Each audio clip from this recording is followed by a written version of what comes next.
dependesse de φ, se ela só dependesse de x, se ela dependesse de f, de x, como é que a gente trabalha isso? Então a gente começa a fazer esse tipo de pergunta. Bom, a f só depende de φ. Qual é a consequência disso? Bom, aí a consequência disso é o seguinte,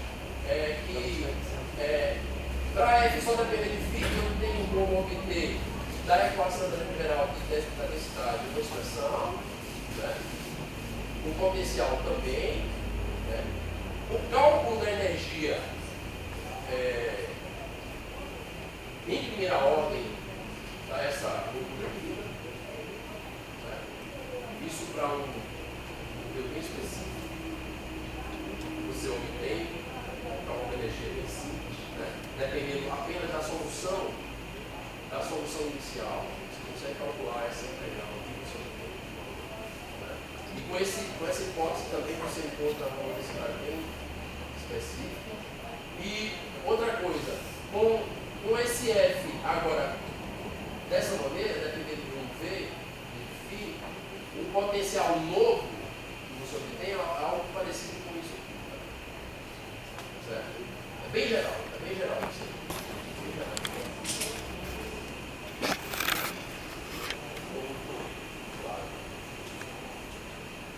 Aí o que é que eu faço? Com a generalidade que eu tenho de f e φ, eu vou fazer o seguinte, eu vou trabalhar com o modelo φ4, que é o modelo que eu conheço. Com o modelo φ4, que é o modelo que eu conheço, eu obtenho a partir daquela conta lá o novo potencial. Certo? Eu consigo calcular a energia da solução desse modelo. A solução aparece dessa maneira aqui, ó. Porque uma dúvida que surge, é até natural que surge, assim, Carlos, será que vocês não estão fazendo tipo um shift na solução original, tipo pegando tangente e somando a uma nova tangente? Né? E poderia acontecer isso, mas não acontece, sabe por quê? Porque na verdade, ó, isso aqui é bem claro na expressão da solução. Aqui eu não tenho. Porque se fosse um shift, seria. A tangente seria, colocar em evidência, seria tangente mais um mais alto.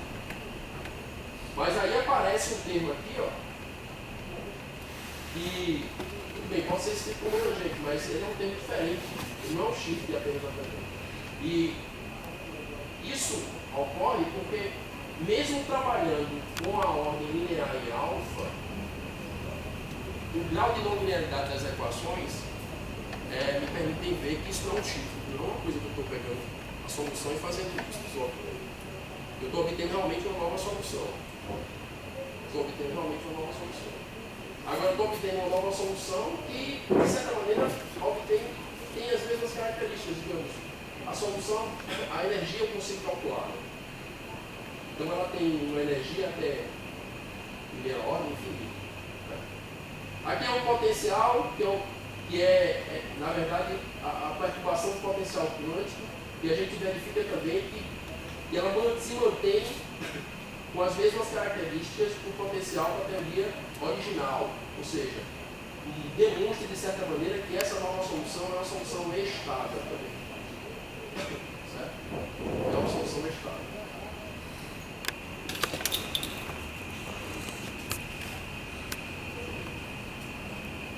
Aí a mesma pergunta a gente faz, encarando a dependência de F agora só com a parte cinética da teoria, né? Isso aqui é isso aqui, ó.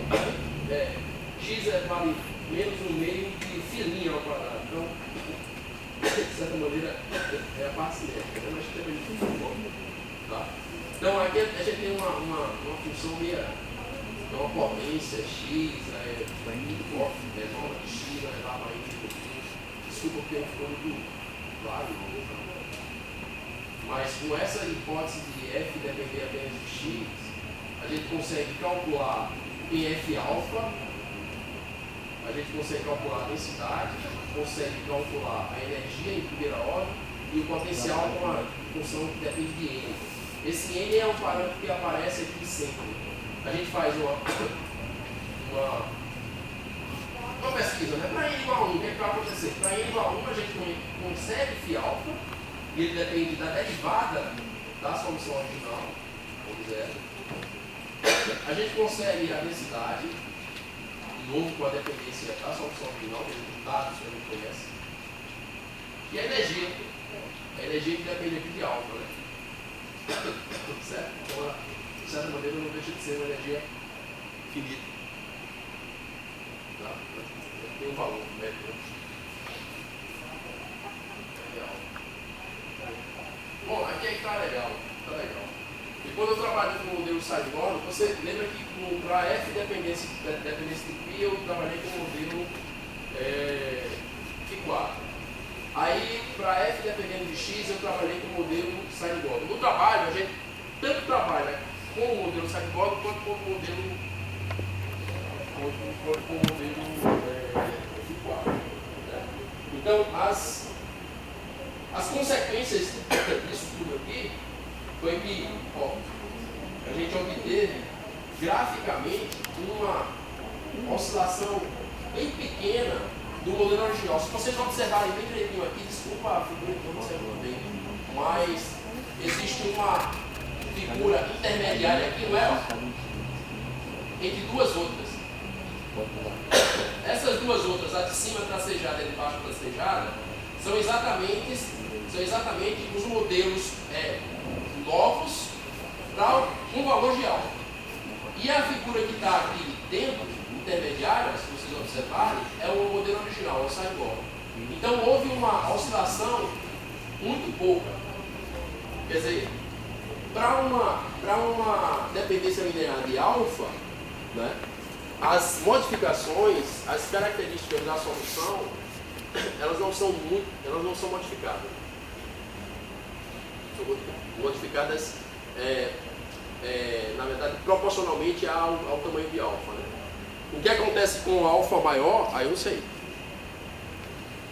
O que acontece com alfa com dependência quadrática, eu não sei. A gente estudou alfa com dependência linear, né? Alfa pequeno. Aqui, ó, eu tenho exatamente o potencial.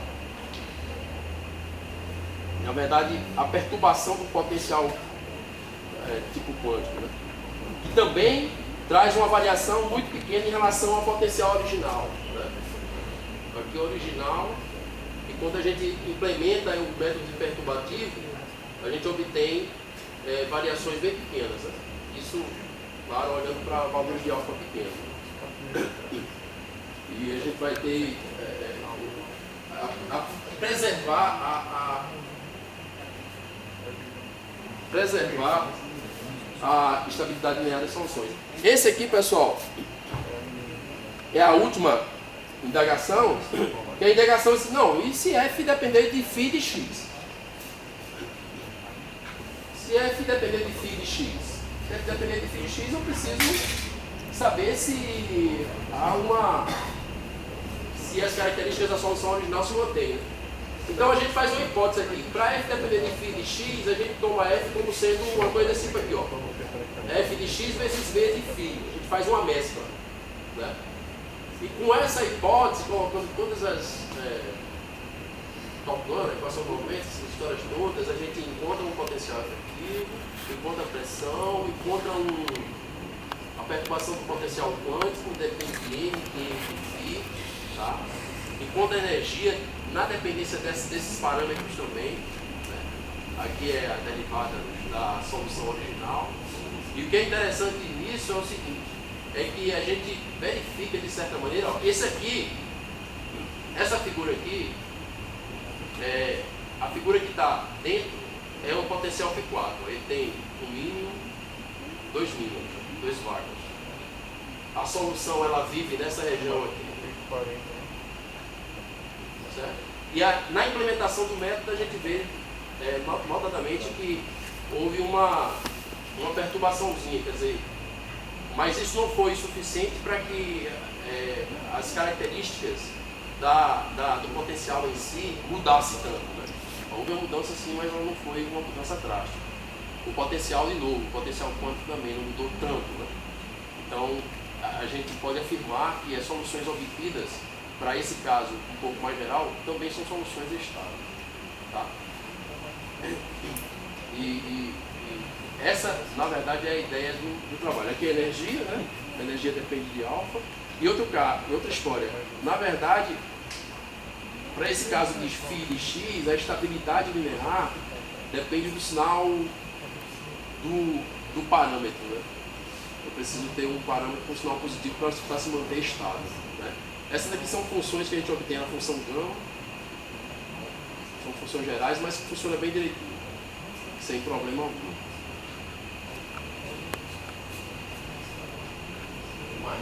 Bom, eu não estou com um artigo aqui, mas o Roberto, junto com o Dionísio e o Laércio, eles fizeram um trabalho sobre grana e a gente está tentando implementar um método perturbativo ao trabalho de granas. Aí qual é a dificuldade aqui? A dificuldade é que nesse artigo existem 3 equações diferenciais. E trabalhar com essas 3 equações diferenciais ao mesmo tempo, a gente precisa fazer uma compatibilização. E aí fica muito... ainda está emperrado isso aí. Mas o próximo passo, na verdade, é trabalhar um método utilizando os conceitos ou o que existe nesse artigo de Brana, que é o que o pessoal falou, que o pessoal estudou. Certo? Bom, eu espero não ter abusado tanto vocês com tanta equação, mas é mais ou menos isso que eu tinha para falar para vocês.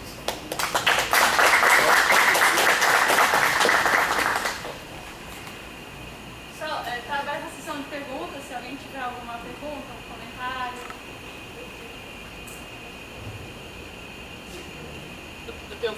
Posso fazer um comentário? Pode. Porque o microfone não falou. Tem alguma tela aqui? Não precisa. Só reforçando que esse método para quem é estudante de física da graduação, é uma extensão para equações não lineares daquilo que a gente aprende em mecânica quântica. Aquele método perturbativo de primeira ordem, que a gente coloca uma perturbação do potencial da mecânica quântica e acha correções das autofunções e dos altos valores baseados nessa perturbação do potencial. A facilidade lá é que a equação de Schrödinger ela é linear, né? Apesar de ter um coeficiente não constante, ela é linear. Aqui a gente está trabalhando com equação não lineares. Sim, não linear. Né? Então a gente precisa.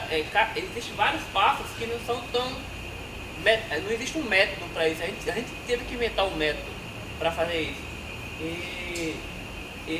Mas toda aquela metodologia que a gente aprende em mecânica quântica é aplicada aqui de maneira mais complicada. Posso falar mais uma coisa? Pode. E a importância de fazer esse cálculo é que a gente consegue achar correções analíticas, apesar de não serem exatas, né, que o alfa tem que ser pequeno, mas as correções analíticas, muitos sistemas físicos se comportam como correções de um sistema original. Então, essas soluções analíticas são importantes de ser encontradas, apesar do alfa ser pequeno. É uma solução perturbativa, mas analítica. Uhum. Não é exata, mas ela é perturbativa analítica. E é importantíssimo achar soluções analíticas para cálculos posteriores. É isso que eu queria falar. Não sei se eu tenho o direito de fazer essa pergunta, é uma coisa melhor, mas coloca 3 páginas aí sobre em relação à estabilidade linear. Aí, Aqui? mais pra frente. Aí, não sei se eu estou entendendo direito, mas o fato daquele potencial efetivo, né? O potencial efetivo, no caso, F dependendo de parte simétrica e parte Esse aqui? campo, né?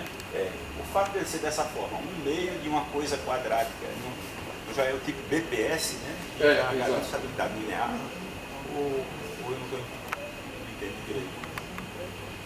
Não tem nada a ver com isso. Não, de certa maneira, o que a gente faz aqui, claro, você trabalha com esse formato de uma coisa que é tipo superpotencial, né, quadrado, e o que a gente faz aqui é checar se com a perturbação em ordem alfa, essa característica de estabilidade linear se mantém, entendeu? Talvez seja um pouco difícil de verificar isso na expressão do potencial, mas na forma como ela se apresenta graficamente, você percebe, né? Por exemplo, o modo zero, né? Aquela história do modo zero positivo definido, né? Aqui, ó, para essas duas possibilidades, né? De alfa, né? Você percebe que os modos eles aparecem, né? Que é a parte discreta e depois a parte contínua do potencial, né? Que é uma caracterização de soluções estáveis, entendeu? Não sei se eu fui claro. A Lagrangiana original, ela não é padrão, ela tem aquela função F ali, e ela é não standard, então aqueles cálculos de estabilidade não valem ali. Entendeu? Não vale. Tem que ter. Aqui, né?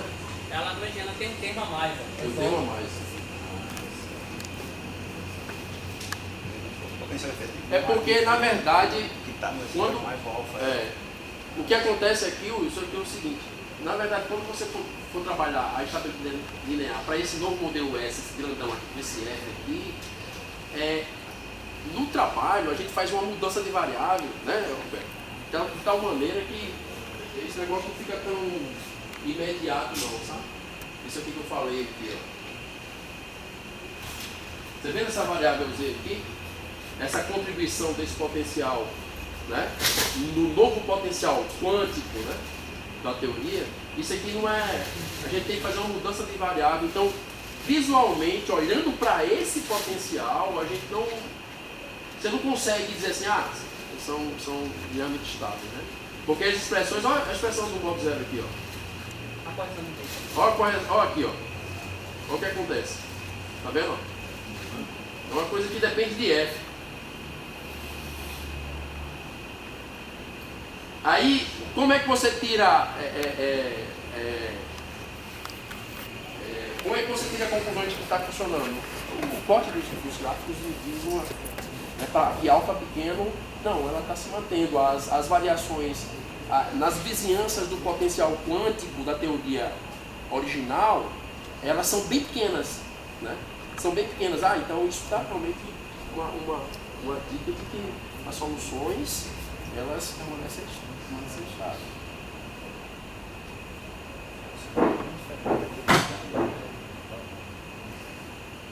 Ok? Alguém tem mais um comentário? Eu massacrei o menino. Vamos agradecer novamente ao